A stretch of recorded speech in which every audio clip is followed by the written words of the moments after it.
no lo hacen, aunque sea un recontra buen negocio. Por ejemplo, la venta de cigarrillos, tabaco, la industria del tabaco.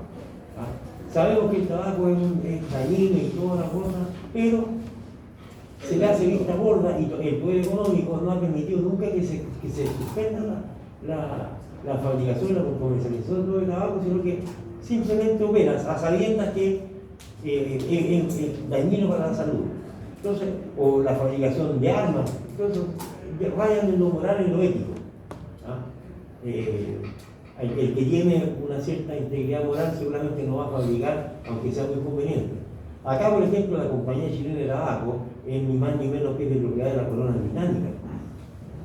La reina Isabel es el accionista mayoritario de la compañía chilena de tabaco, de la British Tobacco Company.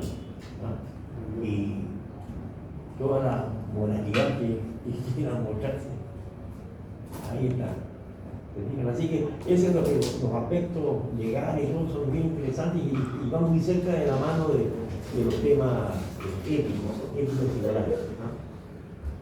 Así que esos son los dos primeros capítulos. El tercer capítulo es el caballo de batalla más importante quizás que hay que llevar a cabo. ¿Ya? Y capítulo 1, 2 y 3 son para el primer avance del proyecto. El primer avance significa, o la entrega correspondiente al primer avance, son esos capítulos, 1, 2 y 3. Descripción del proyecto, análisis del entorno y el estudio de mercado. Y el más relevante de todo esto es el estudio de mercado. ¿Por qué el estudio de mercado es tan importante? ¿Qué información básica y fundamental nos entrega el estudio de mercado? ¿Qué información obtengo yo del estudio de mercado? ¿A cuánto vender? ¿A cuánto comprar? Vean, sí, por ahí va. La competencia, oferta y demanda. Sí, no, pero el estudio de mercado, decíamos, y eso está en los apuntes, en el primer PowerPoint que ustedes tienen. rentable el negocio. Si es rentable el negocio. Sí, no, es que esa comparación tiene que tener estudios chilenos. El puro estudio de mercado te dice que tú vas a operar en cierto nivel, pero nada más. Por ahí andaba, el camino andaba cerca. La oferta y demanda. Los costos y de la producción. Pero al revés, el estudio de mercado me entrega la información de los ingresos del proyecto. ¿Qué es lo que estás diciendo tú? ¿Qué vendo, cuánto vendo y a qué precio vendo? No es lo mismo. No, el costo del costo. Costo es lo que yo pago. Y que eso es lo que nos llega Ya. al revés. Por eso dije al revés. Yo pensé que las palabras. No. Los costos son, es lo que yo, y de hecho los costos son típicos del estudio de ingeniería. Por eso que ese tema, revísalo bien porque la prueba está llena de esas preguntas. Hay más de 60 preguntas de ese tipo. Así que, para que se asusten.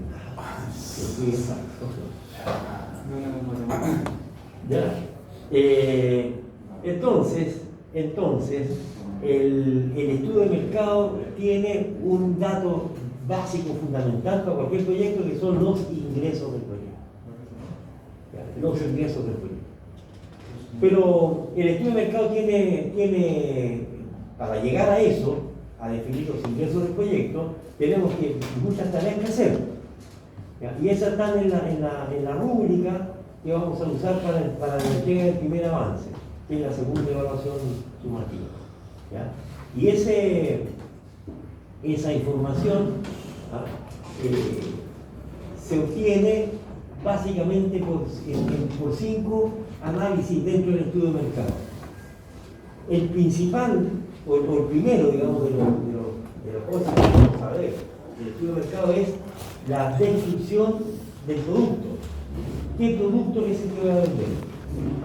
Y el producto no es un producto así genérico, voy a vender neumáticos, sino que si yo digo que voy a vender neumáticos, entonces de tal medida, de tal diámetro, de tal altura y tal ancho de neumático, el dibujo, que sea para fango, para nieve, agua, lluvia, qué sé yo, terrenos malos, terrenos de ripio, o también si el neumático es de caucho natural o es de caucho sintético, que sea de polietileno butadieno y todas las cosas, o sea, son todas variables. Entonces, todo ese conjunto de distintos tipos de neumáticos es el producto. ¿Se fijan? Entonces tengo que analizarlo uno por uno. Por eso que nunca hay que entusiasmarse tanto, porque si uno pone demasiados números y empieza a llenarle, le da y al final no resuelve nada. Entonces, por ejemplo, si uno se mete a estudiar el mercado de los neumáticos, entonces puede acotarlo, lo puede segmentar. Por ejemplo, excluir maquinaria pesada, fuera, porque eso es una fábrica distinta de neumáticos de otro tamaño. Camiones, fuera. Dice yo, neumáticos todoterreno, que gastan mucho fuera. Entonces, me voy a lo estándar. Hago entre tanto y tanto y tanto, y ahí acoto y me sale, el estudio me sale más detallado y más preciso. Que cuando tengo un buque demasiado grande, no hago nada. Entonces, la idea es acotarlo para que se tenga digamos, un buen resultado en el estudio del proyecto. ¿Ya? Así que es un tema fundamental la definición del producto. Después está el análisis de la demanda. ¿Quiénes son los consumidores? ¿Cuánto están dispuestos a pagar por el producto que yo pienso lanzar? Todos los datos para determinar más o menos cuál es la cuantía de la demanda. ¿Cuánto se cansa? Por ejemplo, información para esos estudios, existe mucha que son correspondientes al área de la salud y a la alimentación. Si usted se mete al Ministerio de Educación o no, Ministerio de Salud, qué sé yo, van a obtener cuál es el consumo de pan de los chilenos, cuál es el consumo de carne, el consumo de papa, cuántos kilos de arroz se comen en el mes, qué sé yo. Tenemos datos por montones, incluso otros datos más específicos de otros números, por ejemplo, automóviles, y todo. Hay estudios que tienen muchos datos estadísticos, mucha información de ese tipo. Y esa es la información que hay que aprovechar para el estudio de mercado, que eso es el análisis de la demanda. Después está el análisis de la oferta, porque la demanda es lo que el mercado consume, lo que el mercado utiliza. ¿Ya? Y la oferta es lo que el mercado hoy día recibe de los proveedores actuales, de la competencia que va a hacer. Yo voy a hacer competencia de las empresas que ya existen acá. Entonces, se trata de cuantificar cuál es la oferta en el mercado que estoy estudiando. Entonces, después tenemos el precio del producto. Con el análisis de la demanda y el análisis de la oferta, puedo ya formar una idea a cuánto se venden los neumáticos. Estos chicos se venden a tanto, estos más grandecitos a tanto, y estos de allá, que son súper especializados, se venden a 120 lucas. ¿Ya? Entonces ya tengo el dato del precio, que es la cuarta variable importante de conocer. Y finalmente, con todos esos elementos, construyo lo que se llama el programa de ventas anuales. Y que no es otra cosa que una declaración de todos los productos que voy a vender, a cuánto los voy a vender y qué cantidad voy a vender de cada uno de esos productos. Y eso es lo que se llama el programa de ventas anuales. En este caso, para este caso, el que no entrega en la primera entrega, que sería en la segunda resolución normativa, el que no entrega el programa de venta anual, yo le pongo un 1. No tiene vuelta, o sea, aunque hayan hecho todo el estudio que quieran, si no está el programa de venta anual, no está nada. Porque con el estudio del programa de venta anual se conoce cuál puede ser el estudio de ingeniería. Si no tengo eso, no tengo cómo definir el estudio de ingeniería y por lo tanto el proyecto se queda detenido. ¿Se fijan? Así que ese cuadro no puede faltar. Ese cuadro no puede faltar. Y obviamente que todo respaldo de información que tiene. ¿Ya? Así es que, ojo, capítulos 1, 2 y 3. Capítulos 1, 2 y 3 son los que se entregan en la primera entrega.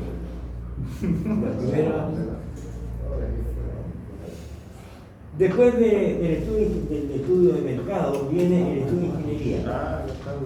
Y ahí dice ahí viene lo que dice Cielo, es que los costos y todos los desembolsos que hay que realizar curiosamente, están en el estudio de ingeniería. ¿Por qué? Porque ingeniería me dice qué terreno tengo que comprar, desembolso, qué maquinarias tengo que comprar, qué construcción y obras civiles necesito, qué maquinaria necesito, qué herramientas, qué instrumentos de medición necesito, qué accesorios, utilaje, mobiliario. ¿Se fijan? Hay una infinidad de elementos que son de alto valor, que son inventariables, que muchos de ellos duran todo el proyecto. Esos son los bienes de capital que se adquieren, que son los activos fijos o los activos del proyecto, y que se llaman activos fijos porque inmovilizan el capital. No es que por ejemplo, un camión pertenece al cuadro de activo fijo. El camión, pero resulta que el camión se mueve, hoy día está en Arica y mañana está en Punta Arenas o en Puerto Montt. Y me digo, oiga, ¿cómo no era activo fijo este que ahora anda movilizándose para allá? Entonces, lo que está inmovilizado es lo que me costó el camión. Profe, ¿me repetís el activo fijo? Por ejemplo, cuando el activo fijo se mueve, ¿deja de serlo como fijo? No. El activo fijo es el hecho que tú inmovilizas tu capital. Tú, por ejemplo, tenés 100 millones de pesos en una caja fuerte, o en el colchón, o en el banco, en una cuenta corriente, qué sé yo, y tienes 100 millones, ese es tu capital, tu activo. 100 millones en dinero en efectivo que se llaman circulantes, activos circulantes. Ya. Pero al día siguiente te compras el camión, sigues teniendo tú un patrimonio de 100 millones de pesos, pero ahora el camión no tiene la liquidez que tenía los 100 millones de billetes, porque ahora ya no podéis sacar 2 lucas para ir a comprarte una aspirina. Voy a buscar los billetes. Cuando no se compra un auto igual. ¿Ah? Cuando no se compra un auto igual, pues si no lo cuida y lo mantiene, igual lo puede vender porque el capital está ahí. Y es que ahí se muere, el deterioro, la depreciación es brutal en los autos. El peor negocio que hay es comprar autos de alta gama y menos para guardarlo, porque se deteriora, o sea, tarde o temprano se deteriora. Hombre, de acuerdo que lo hacen al revés, pues compran algunos así no ahí y llevan arriba y lo hacen más caro y no más bien para eso. Sí, ¿no? Igual hacen el Así que digamos, los activos son parte importante del proyecto y son desembolsos, son que se pagan, se compran. ¿Ya? Después, bueno, hay un ámbito particular de activos que son los activos intangibles, que son ciertos derechos, ciertas patentes de propiedad intelectual que se pagan y que son caras. Por ejemplo, si yo quiero tener un restaurante con la marca McDonald's me cuesta 200, 300 mil dólares el derecho a usarlo. Y si el día de mañana rompo el contrato, ya mire, ¿sabe qué? Llego hasta acá nomás, hay que devolver los 200 mil dólares, 300 mil dólares, se fueron.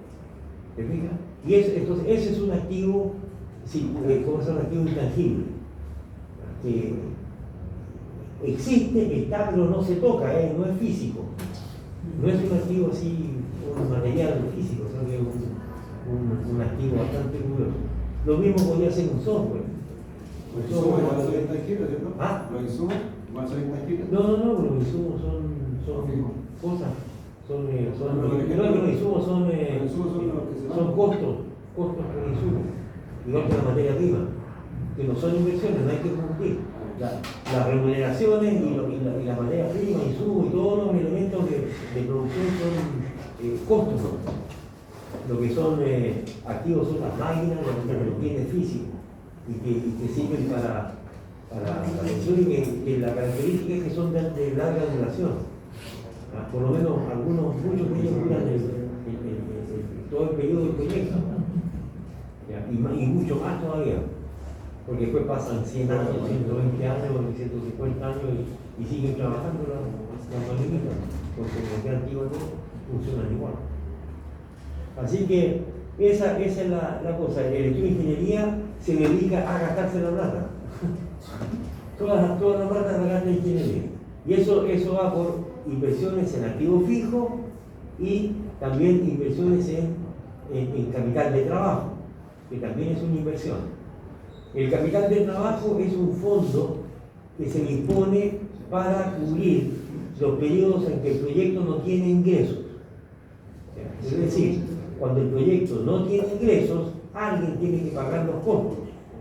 Comprar materias primas, pagar la cuenta de la luz, el agua, el personal que está trabajando ya, no muchas cosas que no estoy gastando todavía, pero sí hay muchas que gasto, el arriendo, la luz, el agua, el teléfono, y eso se paga con una provisión de fondos que se llama capital de trabajo y que se calcula de acuerdo a los meses en que se necesita esa cantidad de dinero para que la empresa funcione y no quiebre.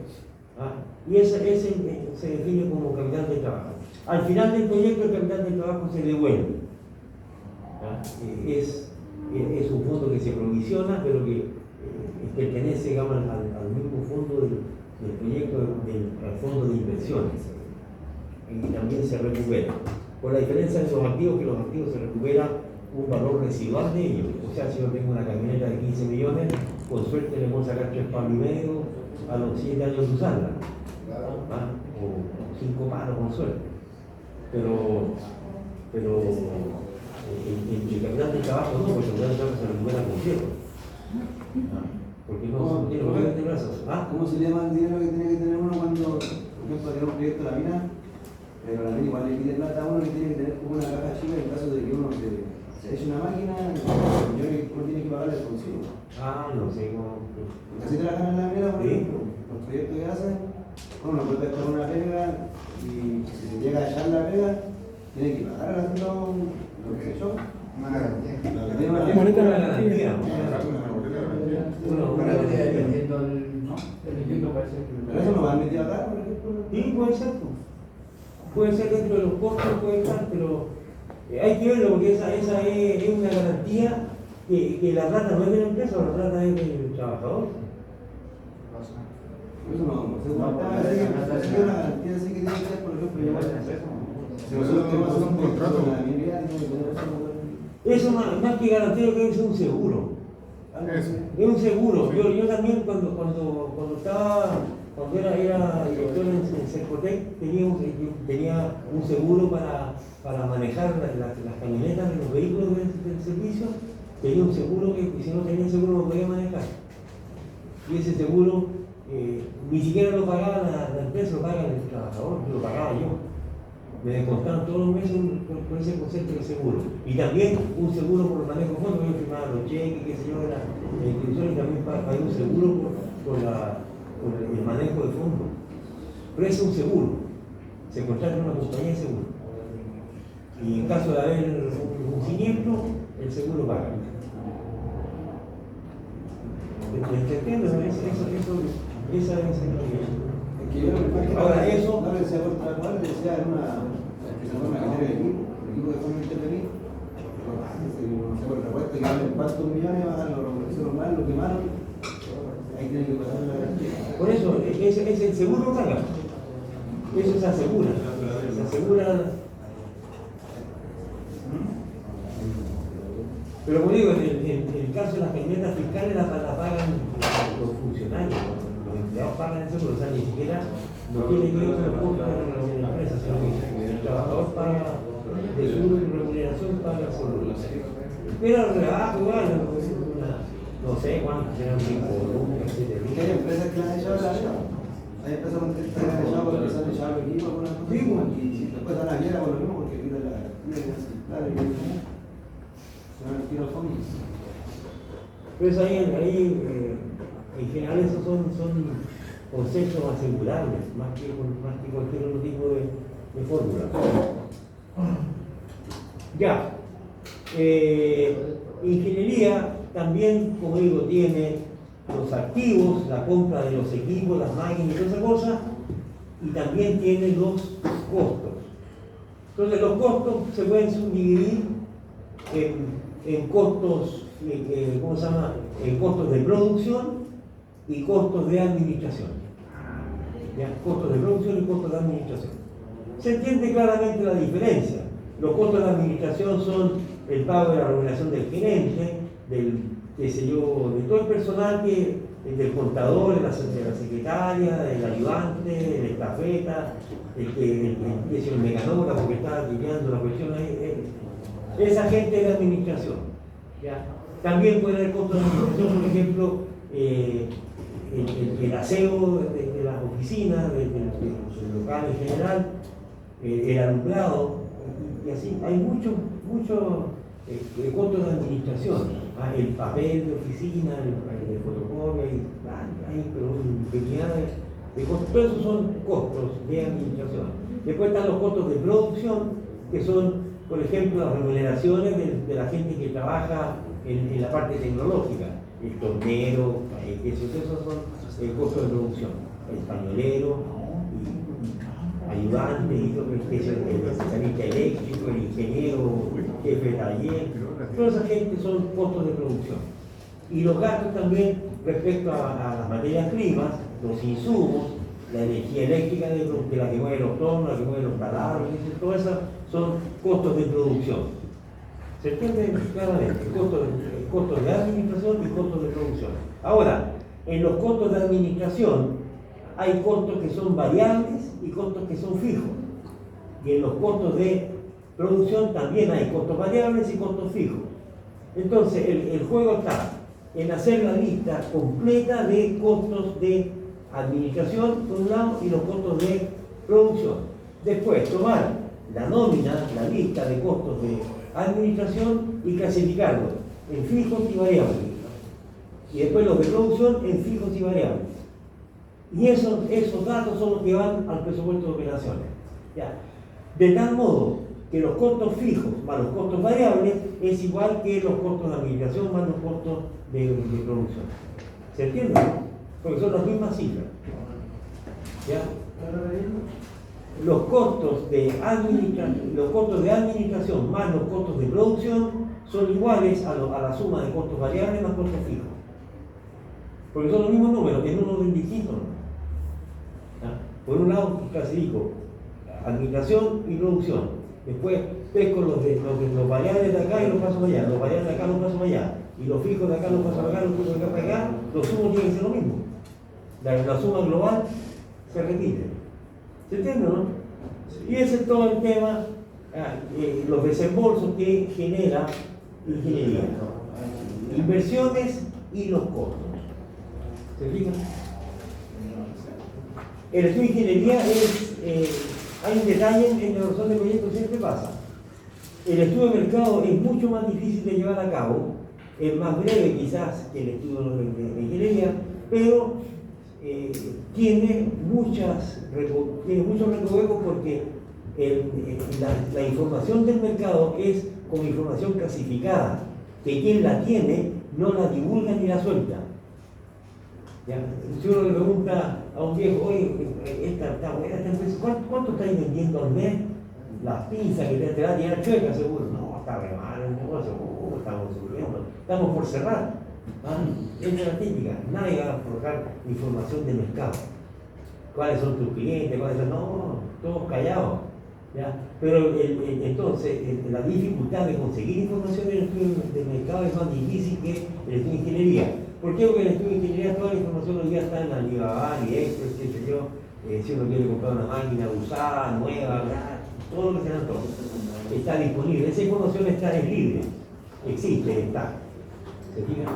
Que no tiene que ver con la información de mercado, que es la estrategia. ¿Se fijan? Así que el estudio de ingeniería tiene esa facilidad. Es más largo, más tedioso, tiene más elementos que analizar, pero la información está. Así que es cosa de conseguirla, procesarla y asunto arreglado. Y bueno, cuando tenemos el estudio de mercado que me dijo cuáles son los ingresos del proyecto, el estudio de ingeniería, los egresos del proyecto, entonces estamos listos para la evaluación económica. O sea, estudio de mercado menos estudio de ingeniería, nos queda la rentabilidad del proyecto. Los ingresos señalados por el estudio de mercado y los egresos señalados por el estudio de ingeniería nos resulta el superávit o déficit del proyecto. Si es que los ingresos superan a los egresos, hay superávit. Si los egresos superan a los ingresos, hay déficit. Y ahí el proyecto muere. ¿Me fijan? Esa es tan simple.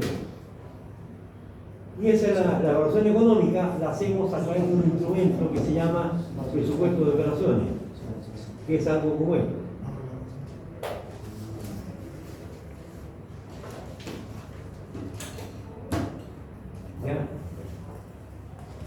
El presupuesto de operaciones, así se llama, presupuesto de operaciones. Muchas veces este instrumento le llaman flujo de caja. Flujo de caja. A mí no me gusta llamarlo flujo de caja porque me invoca, la caja me invoca un cajón con billetes. ¿Ya? Y el presupuesto puede tener hasta cifras, pueden ser los flujos de fondos pueden ser hasta negativos, dependiendo de cómo está estructurado el cuadro de uso de fondos. ¿Ah? Así que el presupuesto tiene esta estructura. Este presupuesto tiene 11 campos, que son los años, y tiene los registros en el cual se señalan las operaciones que se llevan a cabo en el presupuesto. Entonces, acá tenemos, igual que la escala de tiempo, este 0 no es el año 0, es el comienzo del año 1. Entonces, por convención, en los procesos de preparación y evaluación de proyectos se considera todas las inversiones que se hacen durante el año calendario se colocan al comienzo del año, del periodo. ¿Se fijan? Todo, aunque pueda ocurrir en enero, febrero, marzo, abril, junio, julio, no importa, todo se considera como que fueron ejecutados en enero. ¿Ya? Por eso que las inversiones acá, fíjense, inversiones en activo fijo, inversiones en capital de trabajo, y me da un flujo neto de fondos negativo de 5.845.800. ¿Ya? Esas son las inversiones. ¿Ah? Activo fijo, ya dijimos lo que eran, y capital de trabajo también dijimos lo que eran. ¿Ya? Y ahora, el resto de los periodos, el 1 es el final del año 1, pero también es el comienzo del año 2, igual que en la escala de tiempo. Y acá abajo aparecen estos en negrita los flujos netos de fondos. Flujos netos de fondos para cada año. El flujo neto de fondos registra todos los ingresos y egresos que ocurren en el proyecto. ¿Ya? Todo. Entonces comienza con el primer registro, que es el año respectivo, y el segundo registro son las ventas. Las ventas son las ventas de todos los productos que vendimos durante el año y que así como los egresos por inversiones se colocan al comienzo del periodo, los desembolsos, los ingresos correspondientes se ponen al final del periodo. Entonces acá, esta cifra, la primera, 22 millones, equivale al final del año 1. Y la 24 millones acá al final del año 2 y así sucesivamente, hasta el final del año 10. ¿Se entiende? Dime. Profe, ¿cuál es la definición del flujo de ingreso neto? ¿Flujo neto de fondos? Flujo neto de fondos. Flujo neto de fondos. Ahí está escrito. Y eso abarcaba todas las operaciones de ingresos y egresos del año. Ingreso y egreso. Ingresos y egresos, la totalidad de ingresos y egresos. Ya. Entonces, por eso acá estoy explicando. Ingresos por venta. Si ustedes tienen un solo modelo de negocio, ¿ya? Pueden tener una sola fila acá, este registro de ventas que corresponden a las ventas anuales. ¿Ya? Pero si tienen 2 o 3 líneas por las cuales ingresan dinero así de distinta manera, entonces uno puede poner los 3 empresas, ventas por reparaciones mecánicas, segundo, ventas por venta de lubricante, y tercero, ventas por repuestos. ¿Se fijan? Y después pone un total venta y listo, y te queda esa fila acá, este registro celeste. Estas son las ventas. Después vienen los costos variables, también esas son ventas anuales, esos son costos variables anuales también. ¿Ya? Y hay un tercer registro que se llama margen de contribución, que no es otra cosa que la resta entre los costos variables, las ventas menos los costos variables. Porque yo tengo los ingresos del proyecto, ¿cómo los distribuyo?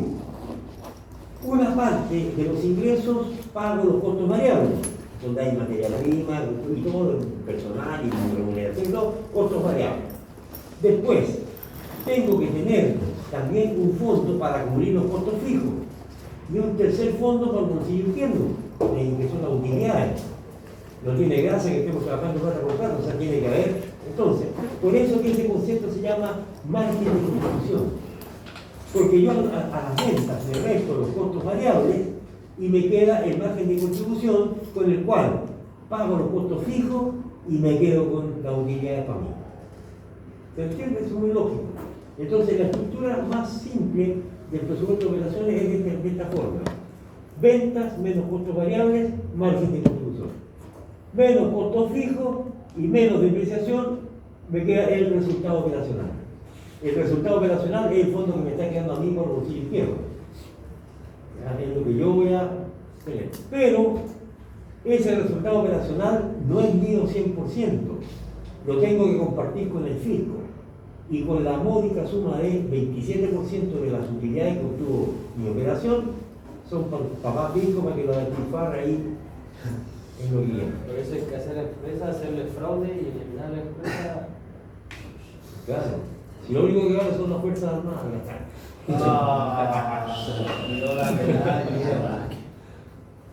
¿Se fijan? Así que con eso se paga todo. ¿Se fijan? Con ese 27%, pero el fisco tiene más ingresos en realidad. Bastante más. El IVA, el 19% de todas las cosas que gastamos. Así que bueno, el fisco se lleva ese impuesto, le resto el impuesto al resultado operacional y me queda el resultado neto. ¿Ya? Y ahora viene este truco. Fíjense, al resultado neto le sumo la depreciación. Entonces uno dice, oye, están agarrando el video porque yo tengo el fondo, digamos, de la depreciación ya como costo y ahora se lo sumo. ¿Se fijan? Entonces, ¿por qué se hace eso? Porque el desembolso por las inversiones ya se hizo. Está con el número rojo ahí con sombra amarilla. Costos variables anuales. ¿Ah? ¿Se fijan? Fíjense, la inversión en activo fijo es 3.370.000. Eso invierto yo en maquinaria y equipo para mi proyecto. ¿Ya? Y la depreciación directa es dividido por 10, me quedan 337.000 pesos como cuota de depreciación anual, multiplicado por 10 me da el monto que corresponde al activo que estoy depreciando. ¿Sí? ¿Hay un formulario? ¿Cómo? Como saber que si puedes sacar los costos fijos o... Eso es lo que, pues eso es lo que tenemos que ir aprendiendo con el proyecto. Pero ¿Cuándo Usted tiene que evaluó empezar el primer avance? ¿Ah? ¿Cuándo evaluó el primer avance? La segunda nota. No, pero ¿qué fecha? Está en el calendario. esa misma fecha pues se va a evaluar. Pero digo que... No, ustedes me entregan y exponen el avance acá en la sala de clase. Pero el Excel lo va a hacer una asesoría así de comienzo de cero. De Excel. ¿Sí? No sé, pero podemos hacerlo. No, el 28. Ustedes tienen que haber estudiado ya ofimática, ¿o no? Claro. Ofimática se llama el curso donde enseñan el Office. Pero leve. Leve. No, sí, era un Se llamaba herramienta de computación, una cosa así, Básica. herramientas computacionales. Bueno, ahí lo podemos ver, ustedes de llegar en eso a verlo.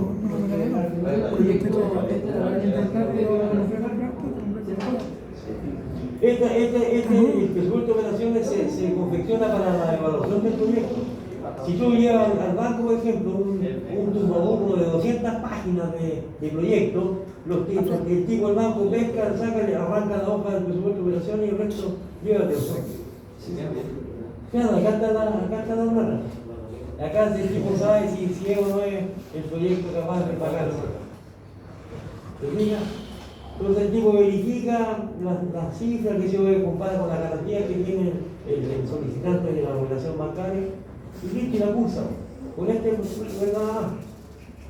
¿Me fijas?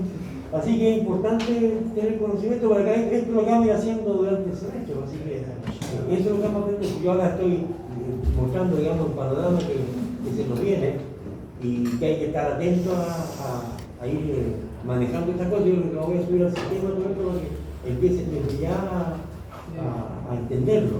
Ya, acá están, las operaciones están hechas en el Excel. ¿No? La suma y resta y qué sé yo, están hechas en el Excel, así que no hay problema. Bueno, les está explicando el concepto de la depreciación. La depreciación es el costo que se atribuye al proyecto, es el costo que se atribuye por el deterioro, desgaste y pérdida de valor de los activos. Entonces los activos se supone que pierden valor por el uso y efectivo, eso pasa, se pierden y se reponen, y se va ahí, toda una dinámica. Y eso es lo que nosotros tomamos en cuenta con esta cuota de depreciación. Entonces acá yo fíjense que teníamos el margen de contribución, ¿se entiende eso? ¿Ya? El margen de contribución. Le restamos los costos fijos, le restamos la depreciación porque es un costo más. Lo que pasa es que para que se note, se pone aparte, pero podría estar igualmente incluido dentro de estos costos fijos. ¿Ya? Pero lo pongo aparte para que se note que está ahí. Y hago la operación, margen de contribución menos costo y menos depreciación, y me queda el resultado operacional. Calculo el monto del impuesto, rebajo el impuesto y me queda el resultado neto. ¿Ya? Y ahora al resultado neto le sumo la depreciación. Entonces uno podría decir, ¿por qué pone la depreciación arriba y también está puesta? Entonces, como estaría, si no pongo esta fila acá, si esta fila, si esa fila que está sombreada, no la considero, entonces estoy tomando en cuenta 2 veces el costo de las inversiones. La estoy considerando como inversión, porque esa la voy a restar al BAN. Va a ir con signo negativo en el BAN, este valor de acá. Y le voy a restar además esto como costo, estaría considerando 2 veces el mismo monto. ¿Se entiende, no? 2 veces. Entonces, como eso no es posible, porque este fondo, esto ya fue pagado acá, entonces no devuelvo. ¿Se fijan? Y el flujo neto de fondo, crece un poquito más. Y por otro lado, acá esto me redujo la tasa, ¿cómo se llama? La base tributaria. La base tributaria es menor porque le resté 387.000. ¿Se fijan? Calculo el impuesto en que los 337.000 están, pero los 337 que yo sumo no están. Se fijan, por lo tanto, el impuesto que estoy pagando es menor. Tiene una diferencia pequeña. ¿Ya? Ahí vamos a seguir explicando más cuando estén trabajando en su proyecto, van a ver que esto no es tan difícil de entender. ¿Ya? Finalmente, tenemos entonces, al comienzo del año 1, menos 5.800.000 y tantos, que son las inversiones, activo fijo y capital de trabajo. Después, tenemos el flujo neto de fondos para el año 1, para el final del año 2, final del año 3, final del año 10. Estos 2 cuadros que están acá es 337.000 pesos que se consideraron como recuperación que corresponde al 10% de los activos fijos. Por eso era la misma suma, 327. Podría ser otra, si fuera el 15% sería el 15%. Y eso también se reembolsa y se ingresa al proyecto porque yo, digamos, usé los activos y el 10% eran 3 millones, el 10% me quedan 300.000 y esos 300.000 son ingresos para el proyecto. Porque vendí las carcachas viejas y me recuperé esa plata. Y el capital de trabajo se reintegra completo. También ingresa o entra en un ingreso más. Es la recuperación de capital de trabajo. ¿Ya? Y así obtengo entonces los flujos netos de fondos para los 10 años de operación del proyecto, en el cual acá están los flujos netos de fondos y también el flujo neto de fondos correspondiente al espacio de las inversiones. Y con estos datos calculo el VAN, el valor actual neto, y en la TIR, que ya la habíamos visto en las clases anteriores, con Excel. Eso es todo lo que hay que hacer, ¿ya? Ahora, el tema está en empezar a pensar en el proyecto, definir bien. Primero que nada, el estudio de mercado básico y fundamental. Si ustedes no hacen bien el estudio de mercado, pues van a enredar, hay que tener cifras y, como les dije, el presupuesto, el programa de venta anual es el dato más importante del estudio de mercado. Y uno de los datos más importantes del proyecto, porque él me dice qué es lo que voy a vender, a cuánto y a qué precio. Sale para el 28 de mayo, profe. Ahí hay que echar. Sale el 28 de mayo la siguiente hora. El 23 la primera hora. Ahí es. Ahora El 23 la prueba. la online. Ahora hay que trabajar en esto, o sea, el estudio de mercado tiene todo ese tiempo para llevar a cabo el estudio de mercado hasta el 23 de abril. Ya. Parece que no.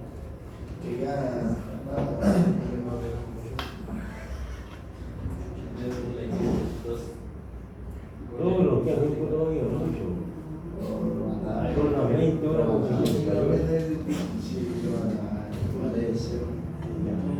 Aranda, Presente. Barraza, Presente. Bravo,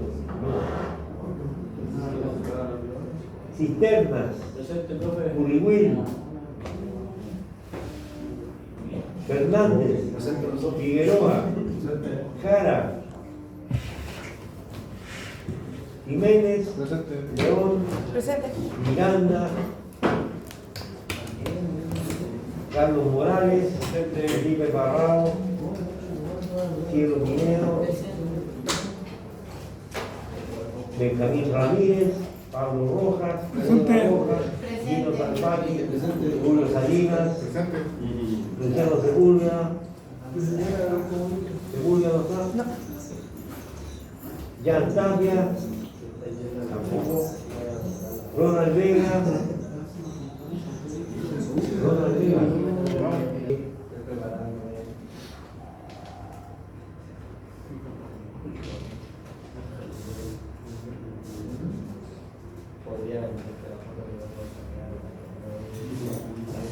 la rúbrica para el primer avance, que es para el 23 de abril,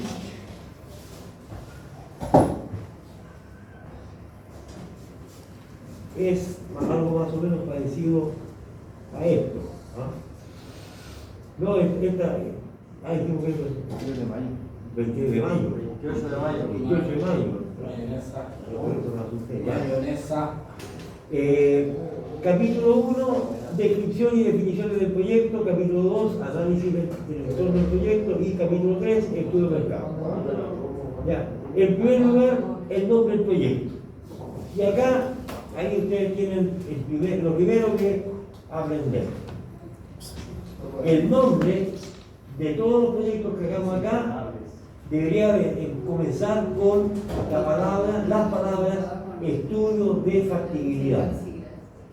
Todo lo que es estudio de factibilidad para una fábrica de radiadores automotrices, para una fábrica de colchonetas, que se para bomberos, Para botillería. cualquier cosa, pero tiene que empezar con estudio de factibilidad y la actividad económica que van a entender. ¿Ok? Esa es la requisito fundamental. Estudio de factibilidad. Ya. Después, el nombre, si no está escrito así, uno el tiro en el tema en ese ítem. Y también se debe evitar absolutamente la incorporación de nombres raros de fantasía.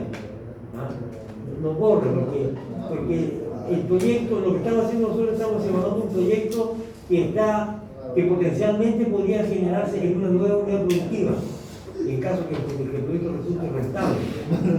Pero está la posibilidad también de que el proyecto no funcione bien. Y por lo tanto, no hay que anticiparse con cosas que son irrelevantes. Y además que, lo que en el capítulo, por ejemplo, miren, en el capítulo de estudio de mercado, aparece acá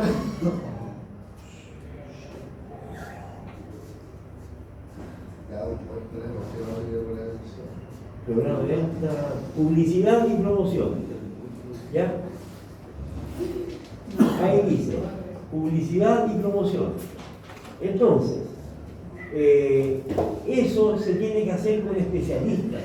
Hay agencias de publicidad, hay oficinas, digamos, que saben hacer esa cosa, que tienen los contactos con los canales de televisión, con la radio, con los periódicos, qué sé yo.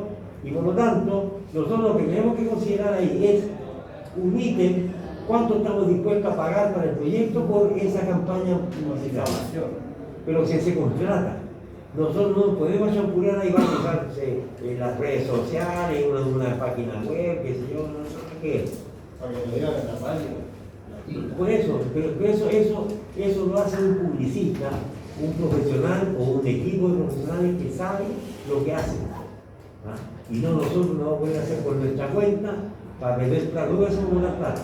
Por ejemplo, ¿cuántas empresas pagan 50 lucas, no sé cuánto están pagando ahora, porque pasa la radio, esta radio de acá locales que transmiten los partidos de fútbol el día domingo? Ah, sí, lo tienen controlado. Claro, y yo voy a llegar, por ejemplo, a la empresa de su familia y digo, oye, 50 lucas cuesta ese tiempo. Inmencionable enfrenta el racismo, que cada cierto tiempo dentro del partido había publicidad. Y hay un montón de euros que pasaban eso.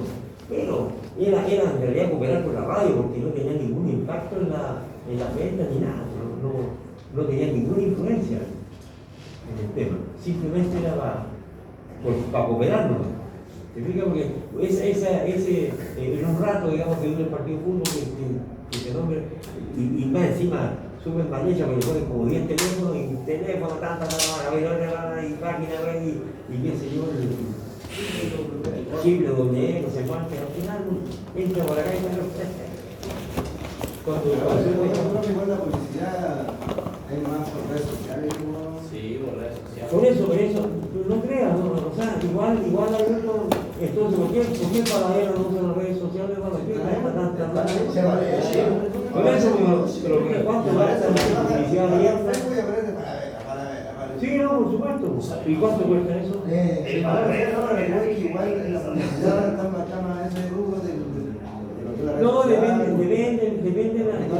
ya no me da la gente más. Por ejemplo, la empresa, una consultora de mantenimiento predictivo, qué sé yo, en las redes sociales, ¿a dónde va a llegar? No llegan al público que está Por la radio. ¿Ah? Por la radio. Por eso o sea, ahí la acción es otra. La acción es más dirigida, hay un vendedor, especialista, que sé yo, que van por ejemplo, Indura, SKF, qué sé yo, eso no. Tienen publicidad obviamente igual, qué sé yo, por imágenes, pero el mercado está capturado por otra manera. Yo pienso. Eso sí, son más por la experiencia. Claro, por los años que ya trabajan. Correcto. Así que, por eso yo como sea que sea, aunque después terminemos con puras redes sociales publicitando, yo espero la recomendación de un publicista. Y ese publicista yo, en el proyecto, ¿qué tengo que hacer? Es colocarlo dentro de los costos. ¿Ah? Costos, que si promoción y publicidad anual, 2 millones de pesos, 5 millones, los de dentro uno destine, y listo. Y con esa plata, el publicista tendrá que hacer una campaña productiva que se pueda también medir, porque uno de los efectos importantes de los gastos de publicidad es que se pueda medir, que tú puedas comparar, oye, con publicidad y sin publicidad. Y ahí justifica, vendiste 2 millones más y gastaste 10 en publicidad, negocio redondo. ¿Okay? Así que bueno, ahí en la próxima clase revisamos más la famosa esta rúbrica, y para que ustedes miren todos los puntos que tiene el estudio de mercado. Hay que desarrollar la mayoría, hay otros que, como decía, se contratan a especialistas externos, y anda mucho mejor. Profe, la música de la subida del sistema. Sí.